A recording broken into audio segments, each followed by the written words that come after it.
it. You made us co-host. All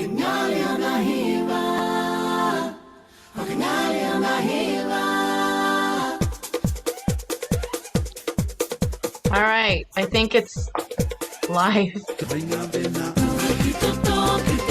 think it's live. Okay.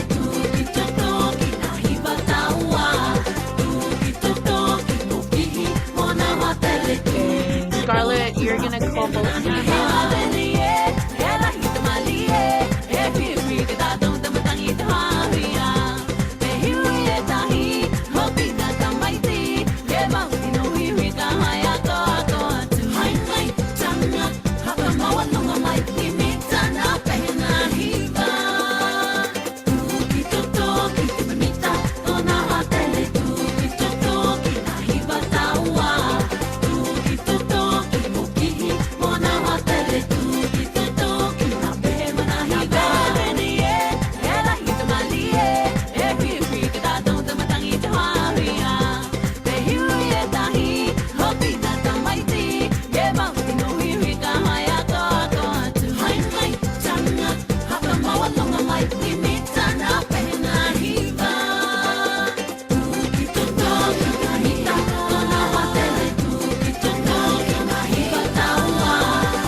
Hello, everyone, and welcome to our part 3 of our Inner Wellness 8-part series, Know Your Feelings. Just a quick overview and request. We just ask that if you're not speaking, that you mute your microphone and then just be mindful of your background noise and distractions as much as possible. If you are coming on to ask a question, it says that Scarlett will be monitoring our Zoom chat for the question, but I believe it'll be Sala because Scarlett's doing the main thing. And then I was also wondering, Sala, if you can put the link to your Facebook in our chat box so our team here can share it out with folks as we are sharing this through Sala's Facebook Live. Because week 3, I continue to have difficulties, but I will stop sharing and pass it off to Scarlett and Sala. Thank you. Thank you. Thank you. Good evening, everyone. Welcome to tonight's community conversation about Know Your Feelings. My name is Scarlett. I am a licensed marriage and family therapist. I have been in boundaries coach, and I have been in this field for over a decade. It's been a great over the decade. And so I get excited that I get to present this presentation with my partner in crime, Sala, who has actually been an amazing colleague in this series with me. So I'm so excited that we got to create this series for our community. So, because as we've been talking about, these are foundational things that we want to share with our community so that they can have the tools to walk away. So the one thing I love about these conversations is that we give actionable steps that you can literally take away as soon as the presentation is done. So with that being said, I'm going to shoot it over to my colleague Sala so she can introduce herself. Hello, everyone. Good evening and welcome. My name is Sala, and like Scarlett said, I'm also a licensed mental health therapist here in the state of Washington. And Scarlett and I are really, really excited about these classes, about this series, just because, these are some of the topics that we know is needed in our community. And our hope is just to be able to share the information and be able to hopefully engage our communities in just having a conversation about any of these topics that we're going to be talking about. So tonight, for example, is going to be an amazing class, a really good foundational type of course that'll kind of introduce, about our emotions, our feelings, and Scarlett is going to do an amazing job in being able to give us some information about that. So please ask your questions. If you have any comments, you are more than welcome to stop. Let us know. I will be monitoring the chat. So if you have any questions and maybe you don't want to share it out, just type it in the chat and I will read it out to Scarlett. But yes, so that is going to be our class tonight. Scarlett, take it away. Thank you. Thank you. Appreciate that, Sala. So Sala and I are very big on community engagement. And so, like I said, we will be asking some engaging questions. And again, if you want to share a story, have some a question, even in the middle of the presentation, please ask. That's what we are here for. And that's what we want to do. We don't want this to be just you hear us talk and then you ask questions. No, in the midst of it, if you have a question, shoot it in the chat or again, unmute yourself or raise your hand and we would definitely acknowledge it. So all right. So with that, we're going to talk about know your feelings. And so the reason why I wanted to have this type of conversation in regards to know your feelings is a lot of times emotional intelligence, if we really think about it, is not really taught in our communities and in general, it's not really taught on past the elementary level, in particularly past kindergarten. So, and a lot of times we actually feel a lot more emotions as we get older and older, and it's not really explained to us. And so I felt this conversation was really, really important. So that being said, I'm going to share my screen. Sala, let me know if you could see it.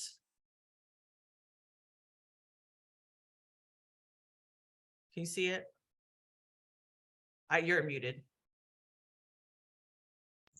I was saying that the link to that's being shared live on Facebook is my personal page. Maybe next time we will have figured out how to share it to our business pages.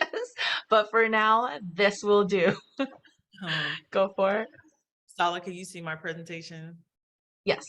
Okay, awesome. So again, it's Know Your Feelings presented by Sala and I. And so what we're going to talk about is feelings. And so we're going to talk about just an array of it. So we're going to just do a quick introduction, talk about feelings and culture and how we can really start changing the conversations about how to change our feelings, especially when it comes to cultural context, why feelings are important, 34,000 feelings. I'll explain to that when we get there. And then we're going to talk about the layers of feelings. And so a lot of times how we can experience more than one feeling at the same time, because a lot of times individuals feel like they only have to have one feeling when actually there can be a quite big mix of them. And then just these are the actionable steps, how to start sharing your feelings healthily. And then the last thing, we're just going to have a Q&A. Even though we'll have that in the midst of the presentation, at the end, we'll answer any questions. They'll answer any more questions that haven't been answered. So that being said, the quick introduction that we're going to do, we're going to watch this quick video and it's called Feelings, Your Brain and Your Body, because I wanted to present to how feelings actually work in the brain and how it presents in our body, because a lot of times we hold a lot of our feelings in and it projects and this really talks about how it affects inwardly and how it can project outwardly as well. So with that being said, play the video.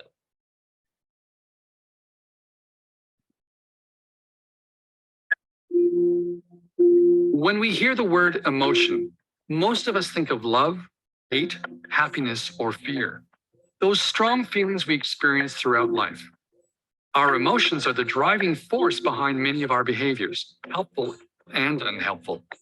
Just where do our emotions come from? Our brain is wired to look for threats or rewards. If one is detected, The feeling region of the brain alerts us through the release of chemical messages. Emotions are the effect of these chemical messages traveling from our brain through the body. When our brain detects a potential threat, our brain releases the stress hormones adrenaline and cortisol, which prepare us for a fight or flight response. When we detect or experience something rewarding, such as someone doing something nice for you, our brain releases dopamine, oxytocin, or serotonin. These are the chemicals that make us feel good and motivate us to continue on the task or behavior. In these instances, the feeling region of the brain kicks in before the thinking part. Sometimes the reactions of the feeling brain are so strong that it dominates our behaviors, and we're unable to think rationally in the moment. Our emotions hijack our brain. While many of our emotional responses happen subconsciously, our thinking can influence our emotions, and sometimes this can be unhelpful. Just thinking about something threatening can trigger an emotional response. This is where we can manage our emotions with conscious thinking. Our emotions play a powerful role in the way we experience the world. Understanding and regulating our emotions through our thoughts and behaviors can help us take greater control of our brain and achieve our goals.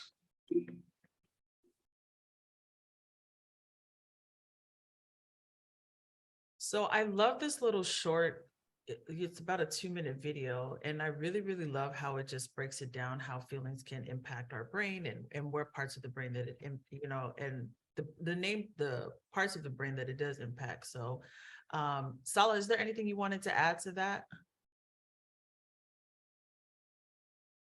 You're muted. No, you're good. Sorry, I'm like trying to manage the live. Okay, that's all good. All right, so with moving forward, so feelings and culture. And so I love having this conversation because, like I said, we don't really talk about feelings, especially in our Pacific Island community. And one of the things I will say, it does make me sad that we haven't really learned how to talk about feelings. And so I hope, and Sala hopes that this presentation will help you learn how to express them and share them more differently after this presentation. So first question of the night, and please either unmute yourself or put it in the chat, is how are feelings viewed culturally and in the family? And if Sally, you want to jump into, go ahead, and Celie, you too. I'll go ahead. I think like when I think about my own experience and how feelings were viewed, I think it was more so something that wasn't really encouraged, maybe, or if it did come up, if feelings did come up, right, it just wasn't maybe taken seriously, or it was kind of dismissed in a way, or it just wasn't viewed as something serious. Mhm. Go ahead, Yeah, Celie. I have a similar experience. It's more or less you shouldn't have them. Um, yeah, so I just remember growing up like you shouldn't feel a certain way, just do. Yeah, I think when I think about feelings, like I think one of the interesting things that I recall growing up, that it was okay for the adults to be angry, but not the kids. And so I always thought that was really interesting because it was like, and being angry as a kid, it's just like, what do you do with it? Because a lot of times you see them act out their feelings, whatever that may be. But if you did it, you got in trouble. So there was guilt and shame that came along with that. And so and then there's this whole notion of like, a lot of times there's conversations about which feelings are allowed to be shown, first men versus women. And so for a lot of times, men were allowed to show certain type of feelings and women are only allowed to show certain types of feelings. So I always think those are interesting notions when it comes to sharing feelings. And then, and it's one of those, is like, how can we continue to have this discussion about feelings and the importance of it? So does anybody else want to add anything to that? Again, the question Yes, is, we have Taniela from the chat saying that you can't be expressing your feelings, especially if it projects weakness. So some of those kind of sayings that, like, boys don't cry, like stop crying, like don't cry, like it's not okay to cry. And whether that's being said verbally or that's being, just like, when you see some like a kid start crying, it's like, shh, be quiet. Like, just kind of like those nudges that we're kind of like teaching our young people, like it's not okay to cry. Yeah. Thanks, Tanya. Vicky, I saw your hand up. Go ahead. Yeah, and I also want to share too is that when you respect your elders, it's kind of like um, you can't really share how you feel in a way because especially to our elderly, because you respect them in a way. So even if you felt like they were telling us what to do in a way where it felt like it was that it's not my responsibility in that way, and you can't say anything, because of you're trying to respect them as an elder. Thank you. Thanks for sharing that. I think it's always it's a very delicate dance when it comes to our elders. And so, I think one of the things that, when I have spoken to my elders before about something that I felt was inappropriate, I mean, even though I have definitely gotten disagreements with them. One of the things I always made sure is that I didn't do it in front of other elders. And so I always made sure that conversation was in private. And so that we can have an understanding of actually how what the individual said made me feel and how that can be portrayed differently. And so it's a really cool thing for me to experience that they tried it the next time. And so I think there's a way that we can have that conversation to where it can be there. You can be still respected. You can still give respect and also get respected as well. Because I'm not gonna lie. Sometimes if I feel disrespected, I'd be like, let me walk away. Because it's not a good thing. But yeah, so thank you so much, Vicky, for sharing that. And in regards to your response, Daniela, about weakness, I always find that conversation interesting around boys and weakness, and it's because part of that is a lot of how masculinity is viewed. And so, and I always think that's interesting because it takes a lot of bravery to cry. It really is. And so we actually change the conversation of how crying is being viewed, that it's actually not a weakness. It actually shows a full bravery and strength to actually show somebody like, hey, that my feelings are hurt, like they really are. And I'm sad about something. Yeah. I think like from what reminded me about something that Taniela said too, or Vicky, was kind of part of it is culturally too, right? When it's more so our culture is like you're being seen, not heard. And you see these, mostly when it's like as a kid growing up, it was like, you're a kid, you be quiet, your opinion is not, is not being heard in the conversations where the adults are. And so you take that into when, this kid or this young person is going through things, and maybe, whatever it is that they're going through, it's really difficult for them to convey it to an adult because what they're being taught is, shh, you be quiet, your voice is, you're a kid, so again, going back to the not feeling like it's being seen or heard in that way. I want to share also some of what's coming up in the chat for Facebook Live. Sis Lily was saying that there were feelings that I didn't know have words for them, or it's being identified. There were also so many words that have helped navigate how to unpack, and which was never promoted. Like I feel that respect was deemed just agree and don't speak against the elders. Wow, yeah, we were just talking about that. Yeah. And then she's also said, depending on generations, we were not able to speak, and our voices didn't have space. Our feelings didn't have space to be said or heard, which is again like it goes into that part of like culturally when you're asking a question of like how are our feelings viewed culturally and in our families, right?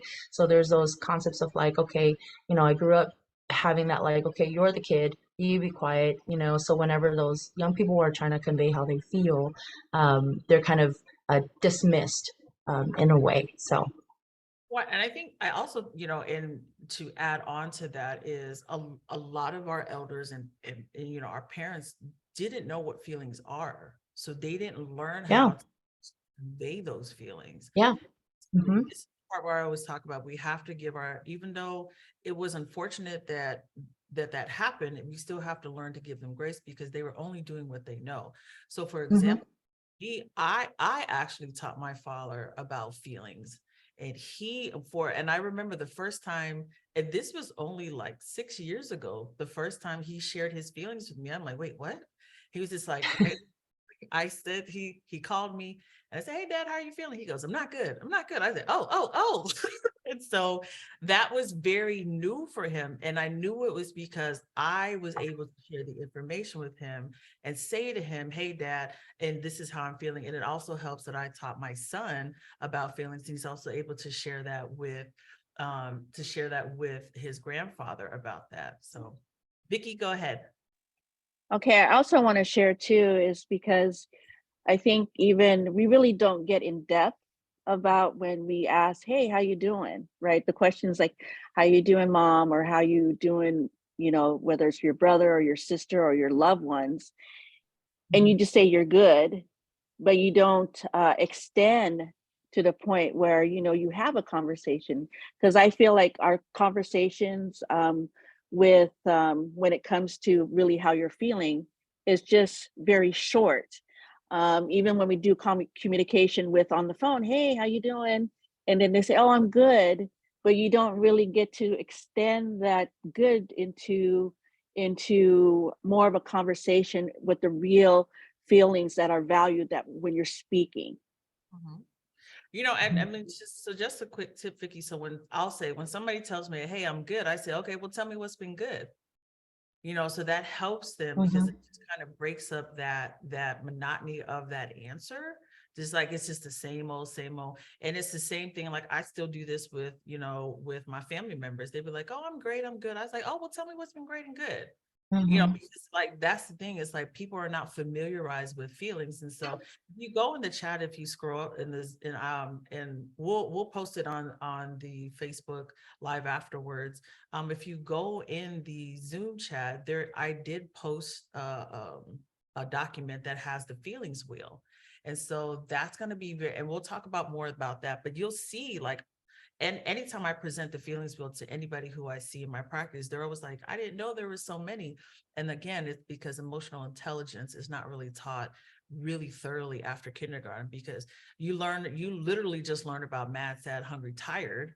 But there's like hundreds and hundreds and thousands of feelings that are really, really out there. So next question that I have is, what would happen if you shared? We kind of share some of that. And so a lot of times it's like you didn't share, got silenced.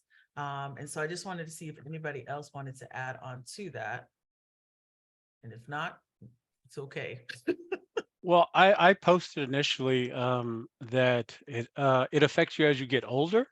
So you know, my ex-wife and I, when we did counseling, they were like, "Hey, how do you feel?" I've never really thought about that. Or as you get into other public spaces or jobs, people want to know your feelings and opinions, and you're just like, I was never trained to really talk about how I actually feel about things. I'm just doing things Mhm, because that's what I'm supposed to do. And naturally, as a Pacific Islander, you just mhm, this is my perspective. You do as you're told. You don't really operate in that. Oh man, this assignment, this thing makes me feel this way. mhm, Mm, that's so good. Because then it also reminds me of how, when we're thinking about being in the classroom environment, and how some of our young people, they feel like it's disrespectful if they challenge, their teachers, or they ask a question, right? Because they sometimes feel like, oh my gosh, like I'd be disrespecting my teacher or something like that if I speak up, if I speak up to this adult. It's so what you were saying, Celie, it kind of reminds me about that, because then it's like it's that whole, you're being seen but not heard. right? And not allowing yourself to be able to be heard in some of those spaces. So when you're talking about like, yeah, you grow up and then it's like it starts to affect you in a way because then you're like, oh, I'm afraid to ask a question, because I don't want to, come off as like I'm trying to challenge, the teacher, even though maybe your question really needed to challenge whatever the teacher is teaching you in the classroom, but you feel like you cannot do it. So yeah, good Yeah, point, Celie. it's a very good point. I mean, because it's one of those, it's just like, and even you hear it, I heard it before when I was growing up, and it's just like when something happened, I was always, well, why didn't you say anything? And it's just like, because you didn't teach me. Like as an adult, I can say that now, but it's Yeah. just how am I supposed to do something that I don't know? And then they're asking me to do something that they don't know either. So just something to sit with for a little bit. So Mhm. um, talked a little bit about this too. So it's signs of weaknesses versus strength. Um, sharing your feelings is whether it's positive or negative, it's an absolute strength. So a lot of times I always, when people say that crying is a weakness or you can't show feelings, and I always ask the people who say them, we're like, who came up with this idea and what's the reason we continue it? Because a lot of times we continue something and don't even know the reason we continue it. And a lot of times we just continue it just because, we saw somebody else. So then where I step in, even for myself, when I started doing this work, I said, what is the reason I keep doing this? Because when I realized it wasn't helping me, I'm like, all right, I gotta change this. And so, like I said, when I was able to change it for me, and then I was able to help introduce this to my family, and it's not even me saying to them, this is what you should do. I just started talking about how I was feeling, and then they started picking up on that. And so it was a really, really cool experience for me to experience. Now, do they do it all the time? No, but I know what I do when I share my feelings is what is best for me. So, Sala, anything you want to add to that? Sharing something from Cicely from our Facebook chat. She says it was shunned. We're not supposed to have feelings or speak without our family's approval. Mhm. I was shunned for speaking about emotions that family members made me feel. Experiences were disregarded because it was not in a good light of or for the family. Yeah, so true. It's not for the family's benefit. That is so true, right? Because and I think like that kind of speaks into like when goes back to Scarlett's question of how are our feelings viewed culturally and within the context of our family. Because then if what Sis Lay is talking about how she has to be careful what she says because then it's not that it's going to be a reflection on her individually. It was more so like being careful because whatever she might say is going to be a reflection on the family as a whole and not like just this is just something that I, want to share, want to say. But I want to add that that goes into our cultures, most of our cultures, Pacific Islander cultures, being collectivistic in nature. That means, all of our cultures we're focusing on the family unit versus the individual, right? And literally what collectivistic communities are about. It centers around family. It centers around community. So whatever you're doing, you're saying, you're communicating, it's not going to reflect on just you as the individual. It's going to be reflective on the entire family as a whole. Mhm. Thank you for sharing that, Cicely. Thank you, Leah. Greatly appreciate that. And so I know one of the things that I know from doing this in this practice is a lot of times when someone is uncomfortable, then the immediacy is to shut it down. And Mm-hmm. so it's just like, nope, for example, for a kid, it's just like, nope, you be quiet, just be seen, be quiet. And so a lot of times, like, especially with our elders, there is what we call we call survival thinking. And so a lot of times that thinking continues to carry on in modern times, but not really, it doesn't really adjust to what's being needed now. And so because the thinking that they had to have was really just to survive the circumstances that they were in. and Mhm. were plenty of circumstances that happened in our parents and our grandparents' age of that they had to be that way in order to survive because of Yeah. what was going on, not just in the country, but also in the world. And so that kind of carries over into now. And it doesn't, and as I see for the Pacific Islanders, I see in my practice, it doesn't really work. So a lot of times we talk about how do we balance sharing our feelings and cultural and still feel honored and still give out respect as well. Yep. So survival thinking. So, and again, You're ahead of yourself. myself. And so again, it's a lot of times we're taught to be quiet and stay silent. And so the question I ask, you all is what is the cause or the price of being silent? So if anybody wants to share, and please do unmute yourselves. I saw somebody had their All hand right. Yeah, it's me. raised. I would just say like experience being also a teenager, during those high school lives is that, the fear of what our parents would say, because, we're at that decision where like, should I tell my mom that, is it okay to go out with a boy for, Tolo dance or some kind of dance? And the Mhm. fear is like, you don't know if she'll be mad or not. And there are certain situations where whether it's your grade, the reaction. So do you say something or, those are things that are kind of like controversial as a teen, to avoid any to avoid a reaction from your parent where they're going to get mad or not. Thank you. Thanks, Vicky. Yeah, I think I and we'll talk about this in later in the presentation. And so one of the things why we don't end up sharing this because we weren't really taught how, or our parents or us growing up weren't really taught how to create an emotional safe space.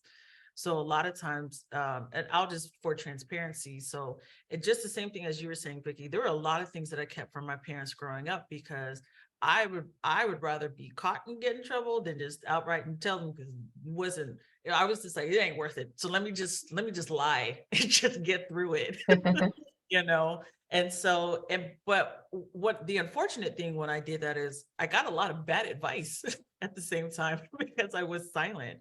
And so a lot of times for me, silence, it was not a great thing for me because then that carried into my adulthood. And then I started being silent in adulthood. And then I just be like, I can't keep doing it like this because it didn't work for me as a kid, as a teenager, and it's not going to work for me as an adult. Salas, you want to add something? Yeah, I think just for me, the cost of being silent was then being isolated, Mhm. just suffering in silence, right? Just you're going through what you're going through, but you have no one because there's that safety net that wasn't there or that's not established for you. You're not you don't feel safe to be able to talk to somebody about it. So about whatever it is that you're going through. So you could be going through things and you're just suffering in silence pretty much. So that to me was maybe like the cost of it.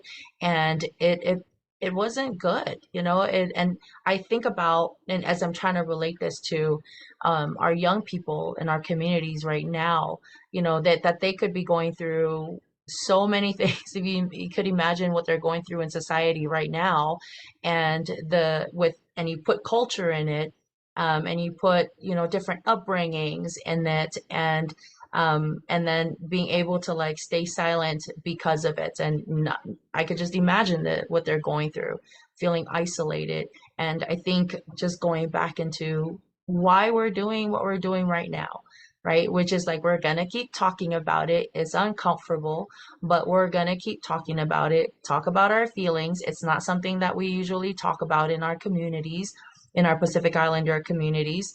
But we're gonna keep having these classes about our feelings, and we're going to learn about our feelings.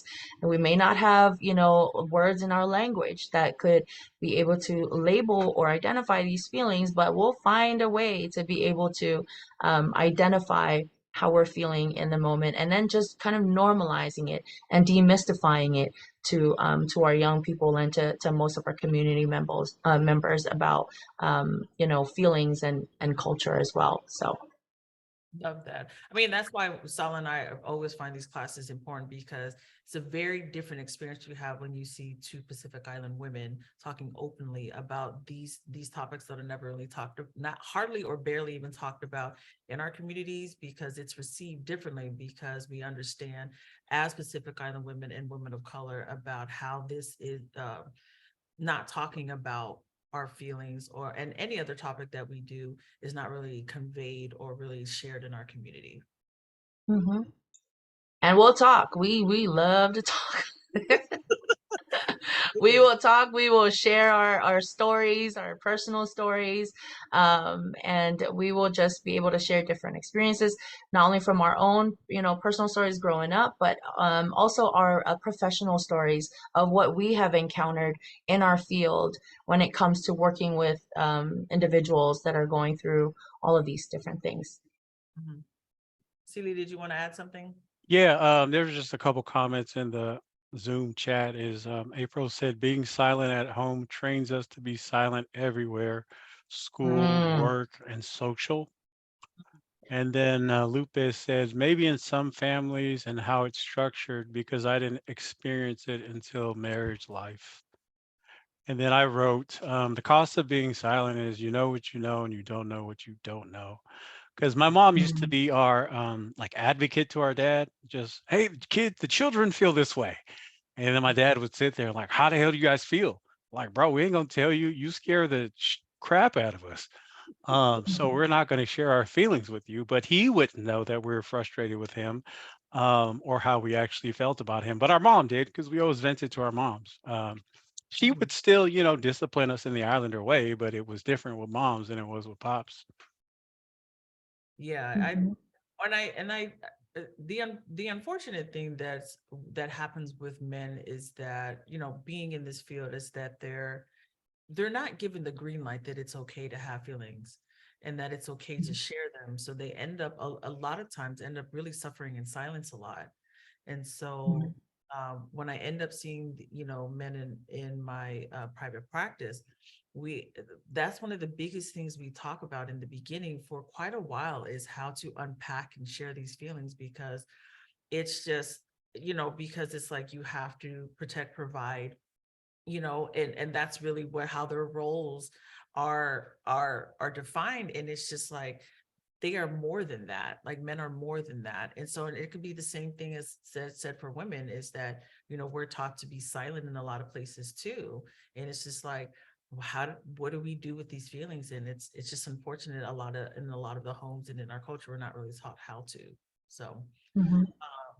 Solid, did you want to add something before I go on? Or Celia as well? Yes, I have one in the chat. Says Taniela says the culture of silence is seen as respect in many cultural settings and can take a toll on us when we move abroad. I absolutely agree. And again, like to kind of add on to that, like um there, and we're not by no means trying to take away from culture, right? As that's a part of us. I think, like, because like you're absolutely right, as far as like in some cultures, like it's seen as like noble, like, being quiet, it's a sign of humility, it's a sign of being humble, right? So it's seen as something positive, right? So we're in no way trying to, take that away. Like if that is like, if somebody is like, like that's their culture, they honor, like that's good, like we're not taking away from that. I think what we want to introduce is being able to understand that, like, if this is a part of our culture, and it is a part of most of our culture, if it is part of our culture, then, and we're going through things, right? Like if I'm going through something as a young person and this is part of my culture and it is not helping me at all, this is another avenue. This is another resource that we could introduce and say, hey, of course, we wouldn't want you to stay silent. We would like for you to be able to hopefully be confident enough to reach out for help. So this is just, we're kind of normalizing that part of it, but we're in no way like, kind of saying like, oh yeah, it's bad. Like if your culture, is big on silence as humility, humbleness, and that kind of thing, like that's good. It's part of who you are. But if you're going through something, if you're going through things, and you're not quite sure yet, like, oh my God, how to navigate this, but what you're going through is really affecting you, then by all means, like, that goes back to Scarlett's question, right? Of what is the cost? What is this silence costing you? Right? And for a lot of our young people, as we've seen in the past years, unfortunately, is a lot of suicide, right? So is that the cost? So there's nothing wrong with our culture being looked at as, humbleness, humility, staying quiet. Like, yes, that's part of our culture. Absolutely. We love and honor that. But if you are going through something, right, that's the piece where we're coming in and we're saying, like, hey, there's another avenue of help. There's another, here's something else that, we would like to add on, like if that, to hopefully be able to help, people that are going through things. So just wanted to kind of add on to what Taniela was saying. Celie, did you want to add something? Yeah, what I would say is I can resonate a lot with that, what Taniela is talking about, because growing up as a Samoan person, it was called the don't talk back culture, right? So don't talk back to your parents, but the talk back may be like how I feel about things. It wasn't until I had like white friends, and it was like, dang, bro, you talk to your parents like that? Where we were uh, taught, but it was a form of respect, right? Your parents gave you a discipline, but you don't understand what happened was this, but you're not supposed to say that. So it's almost like that don't talk back culture. So I kind of resonate with Taniela when he does say that. Yeah, and I mean, it's very true, and I think and that's the thing. It's just, what if that was actually, the verbiage was actually changed to actually, like you were saying, Silly, I just want to express how I'm feeling. And if our parents knew how to do that, it would be received differently. Because, like I said, if you're only doing what they were only doing what they were taught, which is just like they were taught, you don't speak, you just do. Mm-hmm. Talk back, you're disrespectful. And so, and I will say, this is a conversation I've had plenty of times with family members, and to where I'm just like, but tell me what was disrespectful so that I understand. And it came down to, it's because they were just unfamiliar with their own feelings, and they just didn't know what to do with it, because I was able to share mine. So like I'm saying, it's a really unpacking, and this is educational piece of why it's important to talk about feelings, because it truly is not disrespectful. And so when we talk really about feelings, now how you say it is one way, and so, and also in the matter of when you do it is important as well, which we'll talk about that later too. So, uh, but yeah, and I just think like I said, this is the importance of why we are having these discussions about the importance of talking about feelings. So, Sala, anything before I move on? Just a couple comments. Silent culture is isolation and being deprived of exploring how to identify experiences. Silent culture was promoted, and as a young female, sex talk is taboo. Man, that's a whole nother class we're going to get into. We're going to add that on to our next series. And then the cost was my adolescence, understanding now that it's okay to share. The cost was unlearning traits that kept molestation and rape in family is not okay. The cost was not being relatable to your age group because they were experiences that you weren't supposed to have. Yes, thank you so much for sharing. Yep, Absolutely true. I feel like we that talk is about the cost. so Yep. So why our feelings are important. And so just some quick points. Research reveals talking about your feelings reduces the intensity of them, and it is relieving. And so one of the things that I know when I share with somebody what is going on with me, how I'm feeling about something, instead of keeping it in, I definitely feel better about it. So the other part is the importance of sharing your feelings. It helps you and others understand you better. So when you're able to identify what the feeling is going on with you, then you're able to share it with somebody. Because if you don't know what those feelings are, which is the purpose of this class, like I said, please use the feelings wheel, please. So it helps understand your situation, because it's important to share your feeling and the reason for the feeling. So for example, if somebody did something to me, I'm like, you know what, that actually really hurt my feelings and that made me feel sad when you did this. And so that's an easy way to start that. The other part is it helps you recognize that you're not alone. Because a lot of times when we have certain feelings, we feel like we're the only people in the world, or only person in the world who feels it. And it could be on any situation. And it's not true, because it's like, I know anytime I've shared something with somebody, they'll be like, you know what, I understand what you're talking about, because I remember going through that type of feeling during this situation as well.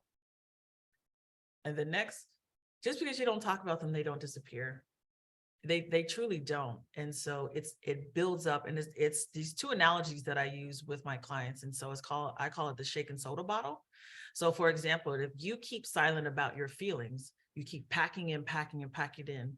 And so, it's literally, you're shaking a soda bottle. And then one day somebody's going to say something that's going to tick you off. And all of a sudden it pops off, and then you spew everywhere. The other part is, the more and more you pack feelings in your emotional closet, one day there's not going to be any more room for it, and it's going to start coming out. And for what Sal and I do, for what we do, we see this in our communities a lot, and it can come through our health. It can come through how they, a lot of anger. It can come through excessive drinking, excessive eating, just a bunch of excessive negative behaviors that can happen. So Sala, anything you wanted to add to this? Yep. Just wanted to again highlight that research and how that research finding that talking about your feelings reduces the intensity of them, and it's very, very relieving. And so it really goes to show, because then it's, you see it all the time too, like when, people keep things in all the time. And as soon as they sit across the table from me and they're in therapy and everything, it's almost like they're just kind of unloading a lot. And you can just almost see, just from that first session too, the amount of relief that is felt. Because, that's why I say, like, it's such an honor to do what we do, because we get to sit in spaces with people, and they're able to disclose a lot of the things that they're not disclosing with anybody else, or they feel like they're going to get judged for it. So it's such an honor to be in those spaces. So I just wanted to highlight on that, because it really is. It is very relieving, and it really does. The more you're able to talk about, what it is that you're thinking, what it is you're feeling, it does decreases the intensity of that emotion that you're feeling. So, and it does, of course, like once you're able to talk about it and you share it with somebody, and somebody's able, like, oh my gosh, I feel the same way, girl, and then it's just like, you too, oh my God, I thought I was the only one that was going through this. And so then it feels like, oh my, I'm not the only one, and you feel like you're in community already. So it does help to be able to share with someone, but make sure that it is someone that you trust, right? Make sure that is someone that you feel safe with in talking to, and that you're not just kind of like, on social media, like, hey, this is how I'm feeling. Is everybody else feeling this way? Like, then you get a whole bunch of different responses. Yeah. But it does build up. We think about, like, for example, anger, and we have an anger class coming up, so please join us. That's our plug for it. But with anger, we call it a secondary emotion, because before it gets to that tipping point of anger, there's a lot of all these other emotions that leads up to it. You could maybe feel annoyed in the morning.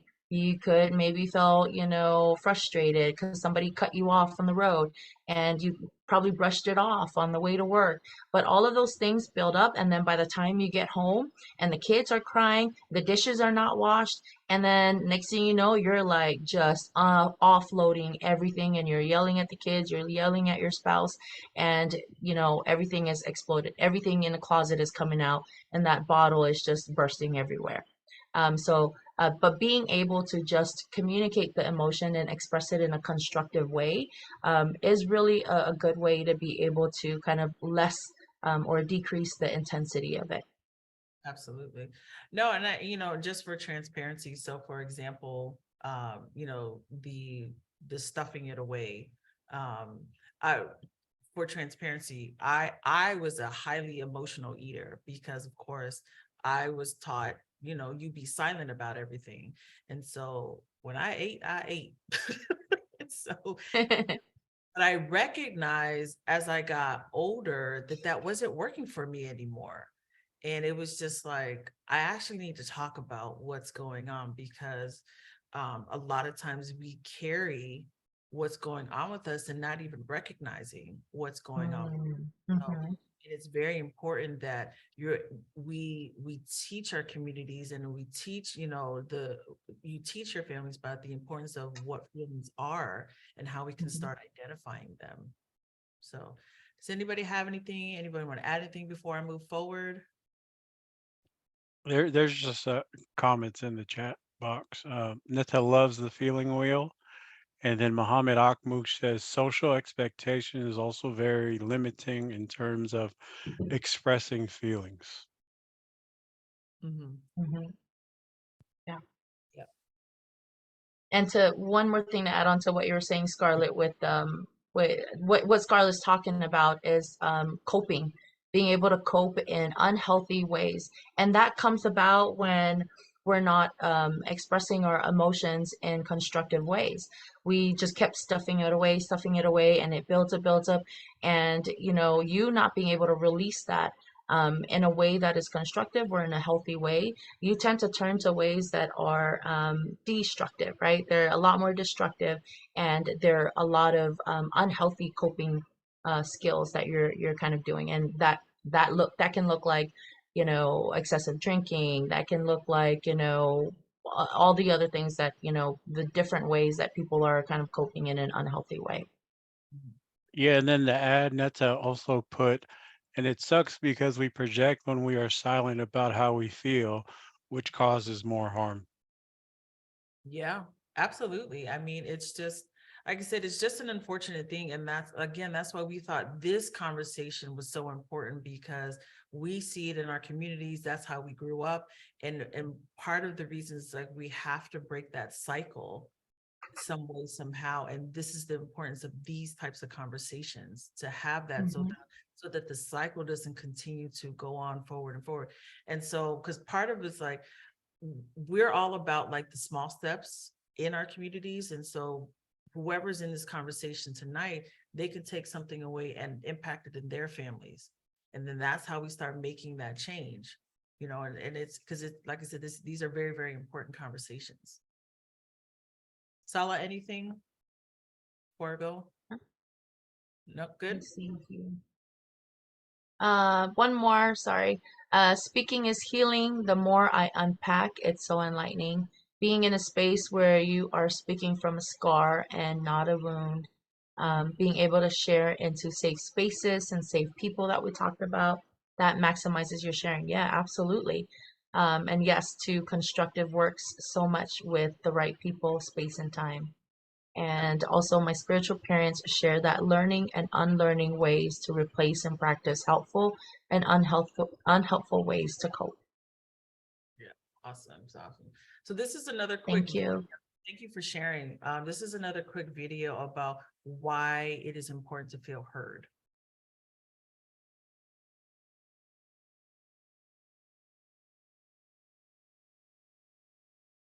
One of our deepest longings, deeper than we even perhaps recognize day to day, is that other people should acknowledge certain of our feelings.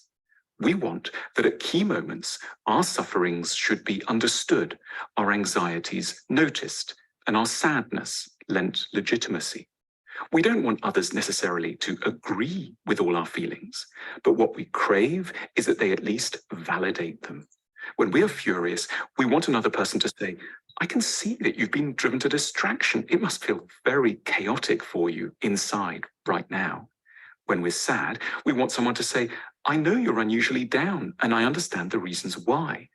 And when we can't take it all anymore, we want someone gently to utter, it's been too much for you, hasn't it? I recognize that so well. Of course it has. It all sounds desperately simple, and in a way it is. And yet how little of this emotional nectar of acknowledgement we ever in fact receive or gift to one another. The habit of not having one's feelings properly acknowledged begins in childhood. Parents, even the most loving ones, frequently stumble in this domain. It's not that they don't theoretically care intensely for their children.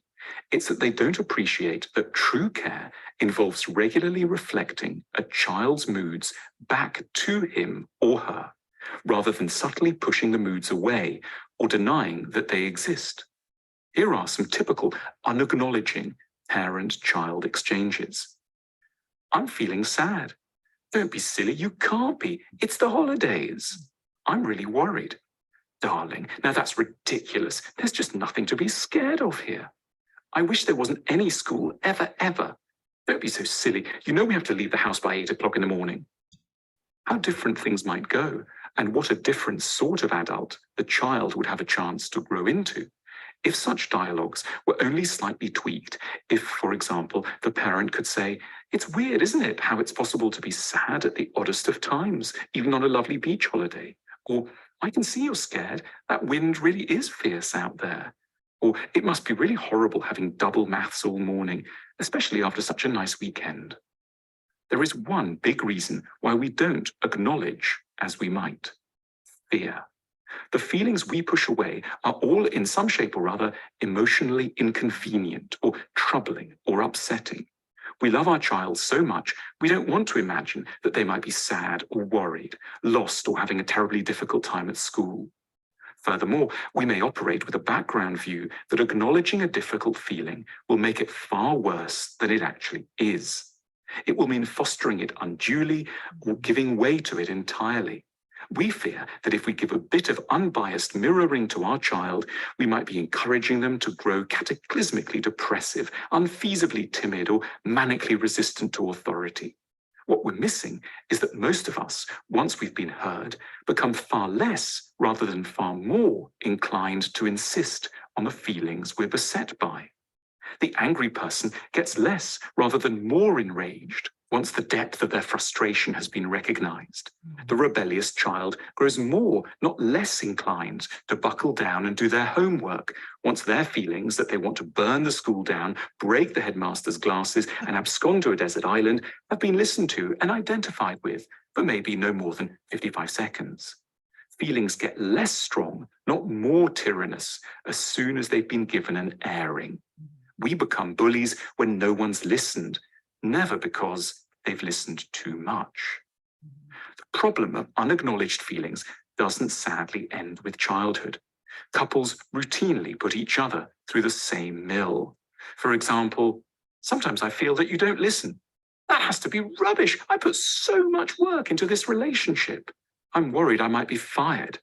That's not possible. You work so hard." All the way to the divorce courts or an affair.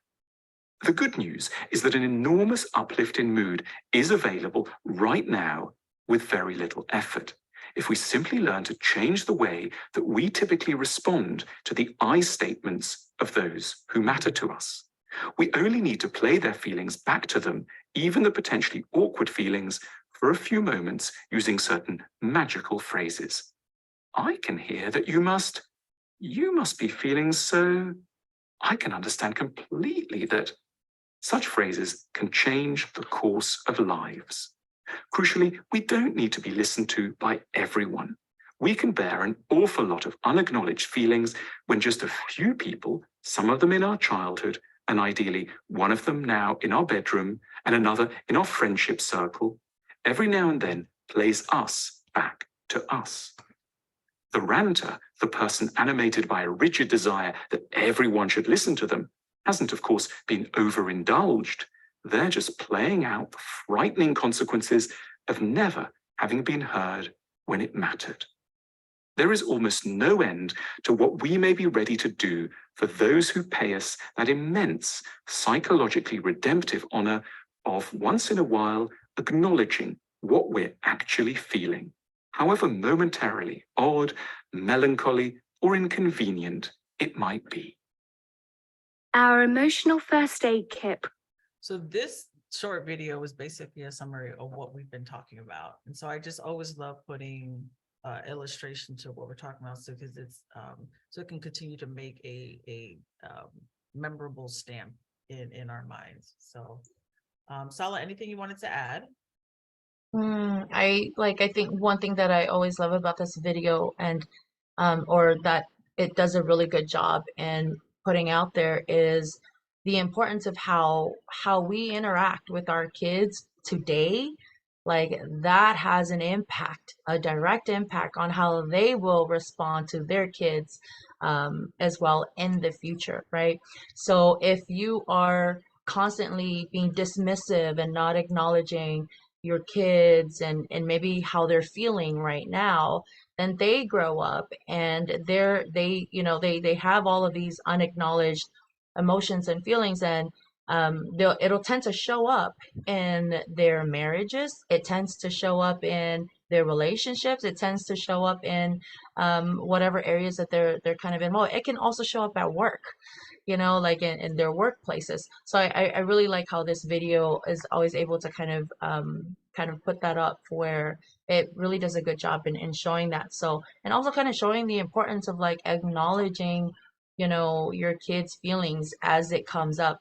'Cause growing up, it's kind of like, you try to tell your parents or uncles, aunties how you feel. And it's like, Shh, yeah, malolongay nga, like they're constantly dismissing, So, and I'm sure like a lot of you have similar stories of when you're just kind of like, shh, kind of like, dismissed in a way. I'm like, shh, wow, wow, sad. Like I was like, Mom, I'm feeling some type of way about this. Like, shh, be quiet. Okay, we're almost done with church, or we're almost done shopping, and just kind of dismiss them in a way. But if you're able to just take a second, take a minute to kind of like acknowledge, it's like, oh, I'm so sad that you're, feeling this way about going to school, and just kind of acknowledging like what it is they're saying, and then, continue on the conversation. Like then it makes your kid feel like, oh man, like mom listened to me, or dad listened to me, or sister listened to me, or auntie listened to me, and they feel seen. Like that is how, like, so many times that Scarlett and I can share with you how we have so many of our people that are coming in, we're sitting across from us, and they have the same stories of like, I just don't feel heard, like like I'm saying what I'm saying, I'm putting down my boundary, but they're not listening to me. They just kind of dismiss me and what I have to say. So take the time to be able to acknowledge your kids, or your spouse whenever they share their feelings or share how they feel with you. And acknowledge your own feelings. That's where it Yeah. starts. And Yeah. so because I'll say one of the things, like what I had to really sit with at one point is, when my son told me that I hurt his feelings. And so when he explained what I did, how it hurt his feelings, I apologized to him, and I said to him, I go, I'm going to work on not doing that anymore. Now I ain't, pass all the time. I'm keep it but then when I'm able to catch myself when that happens. So Lupe, go ahead, unmute yourself and please share. Thank you so much, beautiful ladies, for this opportunity. I was having a great time just listening for what's going on. I'm not from a perfect family, but that's the reason why I posted there. I'm the number 17 from same mom, same dad, and I'm the 17th. And for my life, upbringing of me, I was taken care of by my dad's youngest sister, and she was a nun. But what I'm saying is that how it structured me, how growing up, I did not experience what was going on the way everything was mentioned. Maybe all my elder brothers and sisters, my siblings, but I experienced all of this in my marriage life, to be silenced, because I was being trained and taught to be respectful to your spouse, because it's going to be your head household. And even though it's an arranged marriage at the time, but still it was hard. But But when I get together on the side of my parents, I did not see the the mean way, or for telling me not to be quiet and stuff like that. That's one thing that I miss so much for my ancestors, was that if I don't speak wherever we go and doing fala vilavish or stuff in our churches and stuff, they said, "Okay, what's bothering you?" This is to me, and I kind of shame, because in my mind I'm saying, okay, my auntie or my mom that raised me is my dad's sister, so am I supposed to tell them? This is me. But and then ended up that I thought is forgotten from my parents. But when we got home, they made me sit down again and they asked me, "What bothered you? Why you did not say anything during where we were at? What's holding back? What's holding you back from saying it?" But in marriage life, no. Every time I try to speak up, you have to wait until I say so. Or no, you cannot say anything because I'm the head household, I'm the husband, I'm going to carry our voice. And all that. When it comes to the children and thinking I'm doing everything for the home, that's where I'm at with the marriage life. So that's why I said it was very hard for me. But now that I learning the experience of what's going on right now is through my marriage life. But I guess I was prepared from home, the way it was structured, just to face this kind of reality through marriage life. But I'm not saying it's bad, but I'm saying it's a really good thing for myself, because I'm treating my kids the way, and my grandkids the way that I was being upbringing from home instead of my marriage life. Because my kid's father was really beyond the way and I never seen. But yeah, but I am so thankful that this was brought up about feelings. That's why I utilize everything as a joke for me and my kids. Whenever I go around with my children, going here and there, even my own grandson and my own granddaughter comes out, "Grandma, why are you talking to us?" And I say, "Why?" And I don't want to talk right now. And then they say, "Well, you need to talk to us or you're going to hurt my feelings," like that. So it might be little, but it's a way for me to remind me that I've been watched, you know, Absolutely. Little I've been valued, and then there's still loved ones there that wants to see, not to for me to be, broken down, but it's all great. And I thank you so much for this platform, is to open up what's being treasured and being deeply buried in there through different stages of life.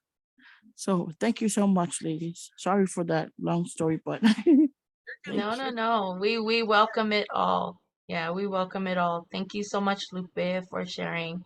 I think like you sharing is an awesome reminder that we all have different experiences. We all have different experiences, whether that's culturally or, in our own personal lives, things like that. So thank you for sharing that, for sharing your stories. thank you. I'll share a comment from our Facebook. The video was so refreshing to see and hear, so rich in the ripple effect of emotional support, acknowledgement being heard, being prepared, and being visible. Just from unpacking, it really helps to identify the difference when we're projecting, dismissive, or ignoring. Yes, that's key.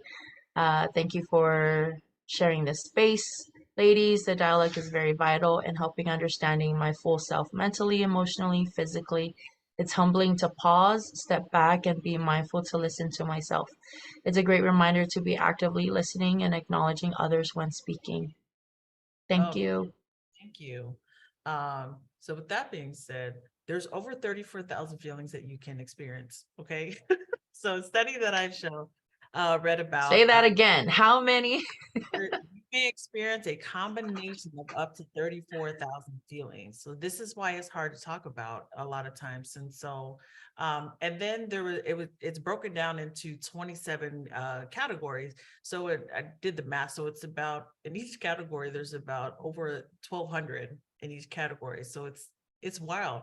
So when somebody says to me, "I don't know how I'm feeling," I believe you because And you're not alone in that. And so this is why Mhm. it's important to have the feelings wheel. And so what I always recommend, I still to this day, being in this field for over a decade, still to this day use the feelings wheel.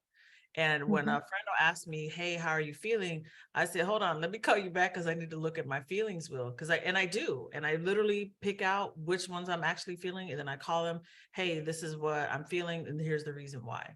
So again, if you don't know how you're feeling, I absolutely believe you, and it's very Yeah. understandable. Um, Yeah. in this space, I always recommend that you give yourself grace because you're learning and Mhm. you're allowed to not know and you're allowed to mess up and you have to give yourself time to figure it out because especially if we're not if you don't know the words of what you're feeling, which like I said is okay, you have to give your time space, you have to give yourself space to figure that out. So Sala, anything you wanted to add before I move forward? Just wanted to share an experience, with someone that I had worked with, and this person comes in and just not sure. I was like, how are you feeling today? Our usual check-in before our sessions. And, he was kind of like, I don't know. Like, I'm not like happy. I'm not this. Like, I don't know, how I'm feeling. So I pulled out, I share screen and I said, here's the feelings wheel.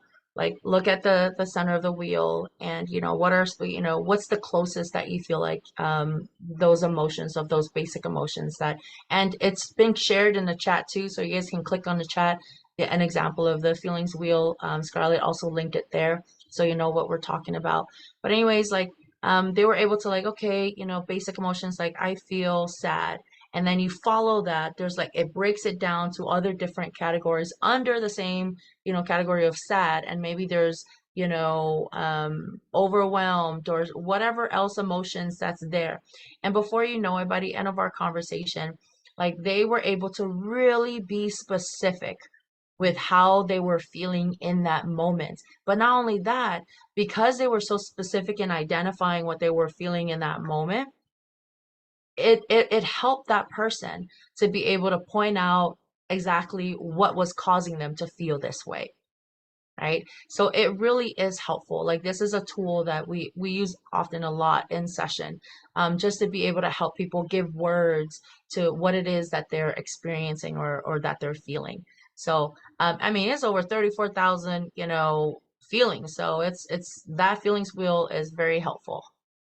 Yeah, and if you don't like the feelings wheel that was, it's in the chat, Google search one and just literally type in the Google search box feelings wheel. And I'm telling Hmm. you, hundreds will come up and just pick one that is most suited for you.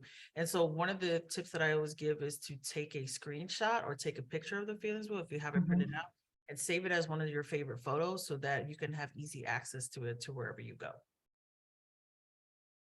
Layers of feelings. It's always important. So a lot of times what I teach my clients is the importance of layers of feelings. And so that you can experience more than one feeling at the same time. So how I teach it to my clients is there's the surface, which is that top feeling, then there's the middle, then there's the root. And then the root feeling is the most important to identify. So for example, a lot of times what Salah had said earlier is like we talked about how anger is a secondary feeling. So for me, a lot of times, especially when I was growing up, so anger was the surface, was that top. And the middle part of that was I was either frustrated or felt disrespected. But the root of that feeling was I was really sad and hurt by what was said to me. And it's important to identify that root feeling because anger is a buildup. When we get to that surface feeling, it's a buildup. So if we're really truly able to acknowledge and identify that root feeling first and not ignore it, it makes a difference in the conversations that you're having and the interactions that you're talking with somebody about what actually is going on with you. So I have plenty of clients when they come in, they'll say how they're feeling, and I'm just like, all right, let's do the layers. And they're like, oh, okay, I'm actually feeling despair. And you can even use it for even the positive feelings. And so it can be excited, it can be enthralled, thrilled, whatever it may be. So this is not just for the negative feelings, and it's for both positive and negative feelings. But a lot of times in this context, I'm talking about the negative feelings because we often have a hard time identifying what those are. So, Tilly, did you want to add something? Yeah, I just wanted to just express as a Pacific Islander male who doesn't have any of these feelings in their lexicon.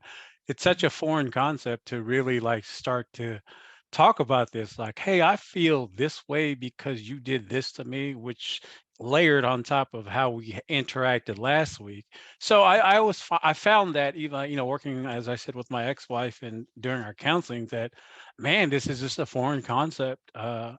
For Pacific Islander men. Obviously, I'm speaking from that perspective of trying to be the male within the Islander culture and then still share your feelings. Now, I will say at full transparency, I am pretty open with my kids.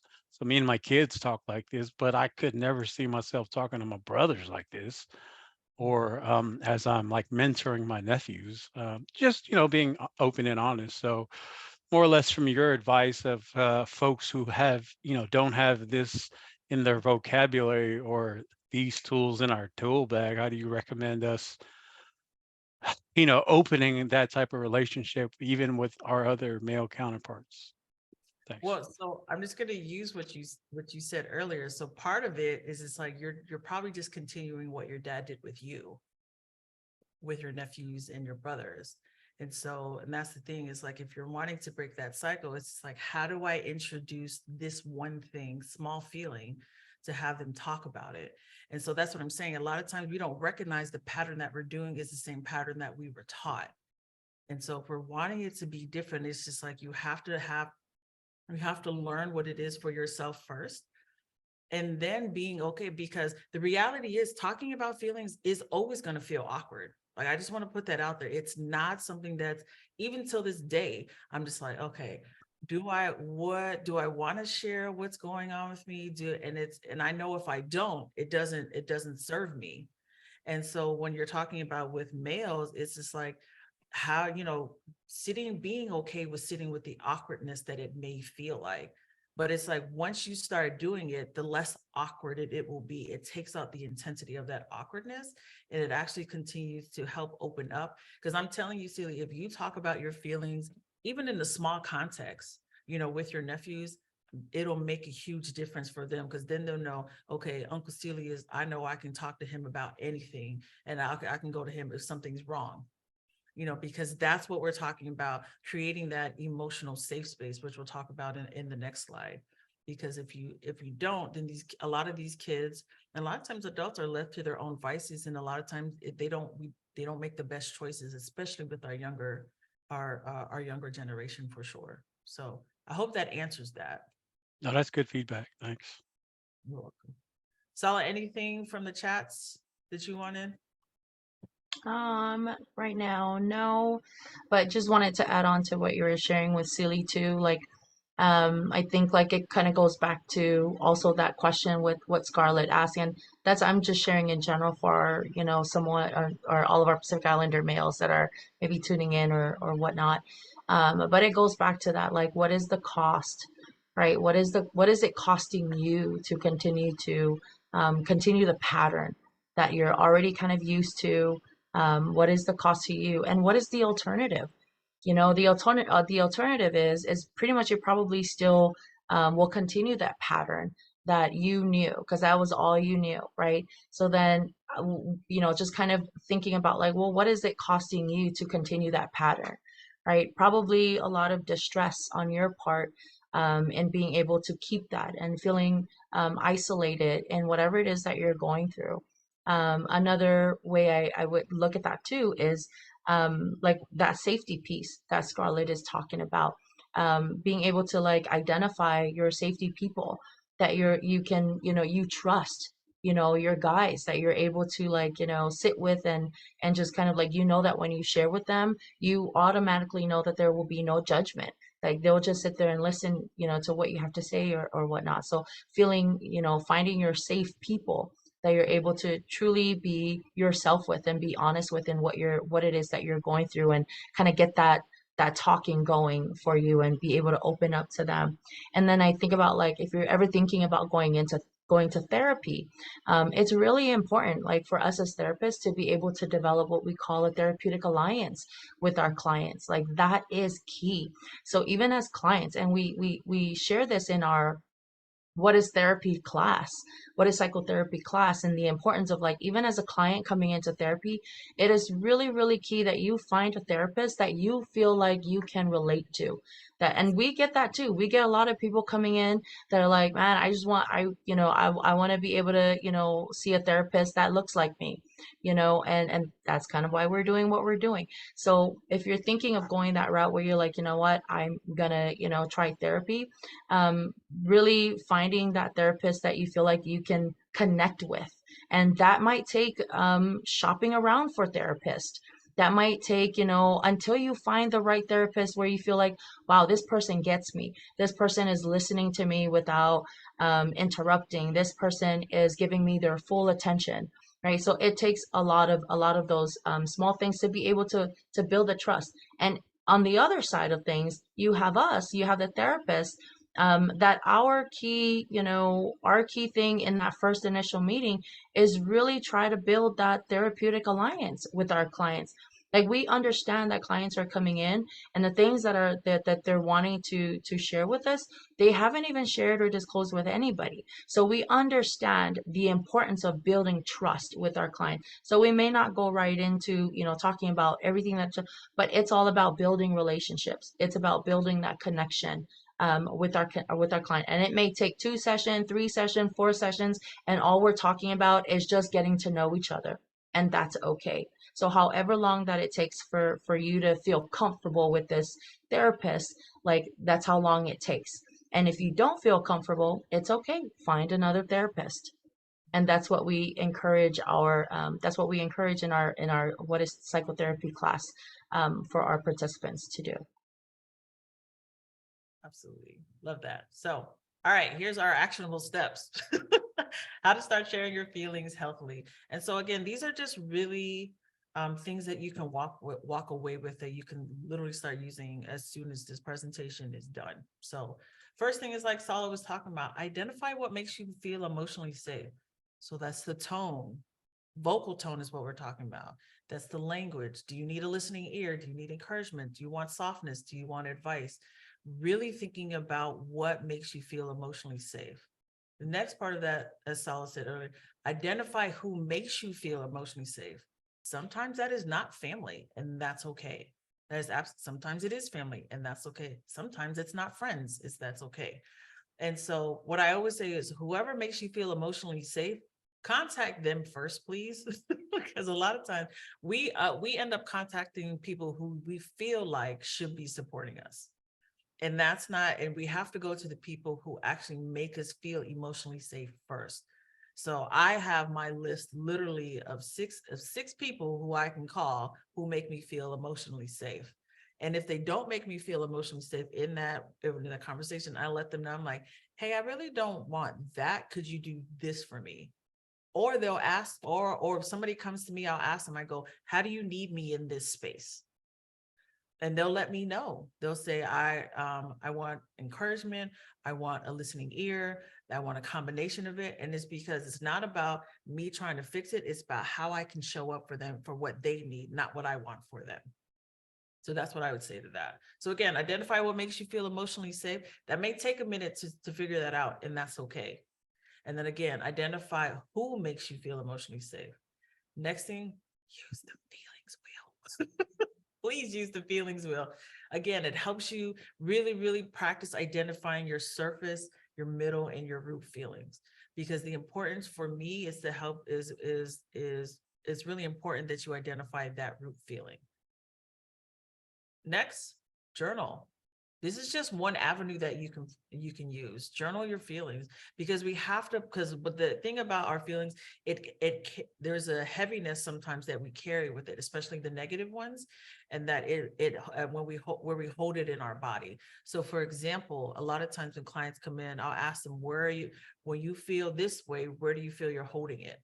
And so for example, for me, when I hold sadness or stress, I hold it in my shoulders and in my neck.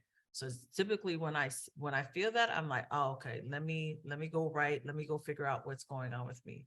So with journaling, it does not have to be writing only. You can do a video blog, you can do art, you can do photos, you can do drawings, you can do scribbles. It can be literally whatever you want it to be. Just doesn't have to be writing only. Sala, anything you wanted to add? No, just that it's not limited to what Scarlett has on there. Like it's could be whatever your way of kind of being able to exert those emotions and those feelings in a constructive way. Absolutely. So, and then take a break. Sometimes we just need a break from talking about our feelings, and it's okay. Because like I said, sometimes feelings can feel overwhelming, especially if we're not aware of what's going on. And this is again why it's important to use the feelings wheel. And you have to, and it's okay to not share your feelings, because I'll literally say to whoever, they be like, I would say to them, like, I'm not ready to share this yet. And when I am, I'll let you know when I want to share this. And it could be whatever feeling that is. So that being said, that's it. That's it. That is our presentation for tonight. Such a beautiful conversation. Thank you all so much. Mm-hmm. This was wonderful. So if anybody has any questions, comments, please let me know. Let Sala know. Even after this presentation, if you have questions and comments, email Celie. Celie will definitely get it to us, and then Sala and I will answer them. And then we'll answer them at our next one. And so our next one is in 2 weeks. It's called What's Underneath Your Anger, which I'm excited about. Mm-hmm. I love having. Yes, please join us. What is underneath your anger? Okay, so that's a really good class also that Scarlett would be presenting on. Yeah, Absolutely. I'm looking forward to that one too, as a angry Simone man. But there are a couple comments in the chat box. Yes. Okay. You want to go ahead and read them? Sure. Lupus says the power of choice making, how you utilize the importance of choice, the way you want it in your life and your family or loved ones, the connections of your feelings, and in your inner self, mindset, instincts helps reconnect, recollect, remind you of your positive recovery. So thanks, Lupe. Mohammed Mhm. says, thank you for this fruitful conversation. And Emily says, this was an awesome dialogue. Thank you. Thank you all so much. And so, like I said, we enjoy, Sala and I enjoy these conversations because again, it's very different when you see people who look like you have these conversations versus not. And so because we wanted to have these conversations so that it gives you permission to let you know that it's okay to have whatever's going on with you and to talk about it. Because I think that's one of the things that we are big on, is not staying in silence anymore. And so because that's not essential, it doesn't help, because again, when I see my clients in my practice and we end up talking about what is the cost of being silent, it's a lot that happens. And so many things can negatively impact when you don't talk about what's going on with you. Yeah, I would say it does hit different because I've had therapists before who didn't look like me, but when you guys give advice, it's almost like talking to my sisters or my aunties, because it's like, oh yeah, they could relate. They got some specifically to Samoan folks in their lives who are probably just as strange as I am. So Mhm. Yeah. I mean, and that's what I'm saying. It's like, because we see in these spaces, especially like especially with our young crew, like I've seen the angry kids, and I've seen, the hostility that runs rampant through our communities. And one of my thing I always go to is just like, man, if they just learn how to talk about what's going on, it would be a different conversation. Because I mean, I've actually seen families physically fight over one thing. And it's just like, man, if she just said, man, that really hurt my Mhm. feelings, there wouldn't be no physical fight. I've literally witnessed them physically. I'm just like, how did we get here? So, Mhm. and that's the thing, is that's why it's the importance of talking about what really is going on, which is, like I said, that root feeling, which is very important. Mhm. Anybody else Because have any sometimes comments? it comes off as like the behaviors, right? Like that's what people see is the actionable stuff, is the topsoil.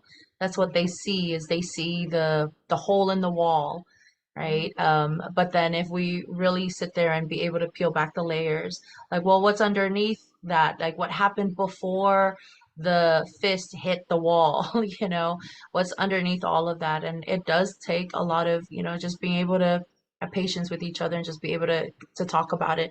And that's why we do what we do, is we're going to continue to talk about these things. These things are maybe not common to talk about in most of our families, but we're going to keep talking about it. Absolutely.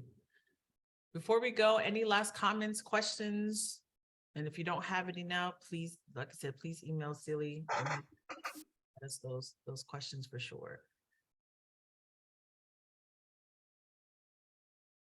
Oh, you're welcome. So comment was, thank you so much for sharing your experience and insights. Very informative. Oh, you're absolutely welcome again. So my only request is that for you all who are here is to invite one person to attend the next one. Okay, that's it. And if you're watching, like, invite one person and try to come to the live as well. So, because like I said, these are fruitful conversations that we are having, and as you can see, it's in like I said, these are community conversations and in community engagement that we want, and not just us presenting and then you ask questions afterwards. We wanted you all to be involved in the midst of it. Mhm. So that being said, Celia, I'll turn it back over to you. Yeah, I would just say awesome. Thank you both. So we have 5 parts left of our series, and as Scarlett mentioned, we'll be back on in 2 weeks, and we will share this out via our YouTube King County page. But thanks all. I'm gonna hit stop record.